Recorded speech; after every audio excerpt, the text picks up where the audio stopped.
And one of the most important things we have to do at the end of the term is to download our grades.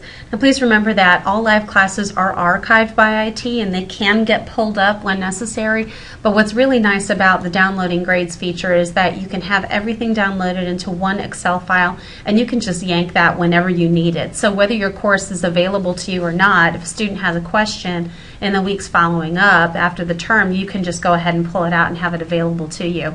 So to do that is very simple in Blackboard. If you just scroll down to the control panel, and if you click on Grade Center, you'll see this drop-down menu, and you'll see Full Grade Center. Just go ahead and click there. And this is where I've been keeping my grades all term, for my demo account that is.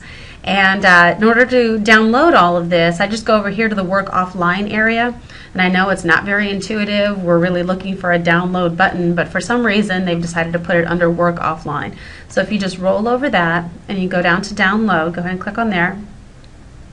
And then you will see that it defaults to the Full Grade Center. And at the end of the term, that's what we want, is just to have all of the grades in one single file. However, if you do want to have one column, perhaps you have a final exam or a project, big major project, and you want everything for that column in there, including the comments, then you can go ahead and just hit Select Column, see the drop down, select whichever item you need, and then if you want to include the comments, go ahead and check that. And that's probably the one big thing that's missing from this Full Grade Center download, and it's one of the biggest gripes I have about the download process in Blackboard, is that as you can see, you'll see when we download it, you can see all of the grades, but you can't see the columns and you can't see the feedback and the comments and things like that. And so that's a little bit frustrating, but in that case, if you do want to see those, there are other ways of you downloading, and it's just a little cumbersome. So if you go down to your options here, it's automatically defaulted to tab and including hidden information, which is no. If it's hidden, usually we just don't need it. If you leave it in tab, it's going to show up in an Excel file. If you changed it to comma, it's going to show up in a text file. And for the most part, we're going to want to stick with Excel. It's going to make it easier for you, but you can always change it if you like. You can see that it asks for a download location.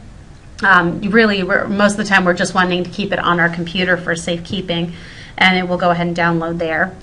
So if you click on Submit, you'll see there's an extra step here. Not sure why, but we need to go ahead and click Download. And then you can see that the Excel file is opening up, and I can either save it, and since I'm in Firefox, it will automatically save to my Downloads file. Otherwise, I can just go ahead and open it, which is what I'm going to do here, so that we can see what it will look like. And see here in Firefox, you can see it shows up in the download file. I've been getting this lately. If you get it too, don't worry about it. Just click yes and it's fine. So here you can see I've got my demo students with last name, first name, username. They didn't have student IDs, but you may see those as well. If there's any information that you don't need, and it's just cluttering and getting in the way, you can just go ahead and delete those columns, particularly if you're actually going to manipulate this data. So if you want to pull a graph out of it to assess certain projects or students, then you can certainly work on that in Excel, and you can clean this up, any way you like.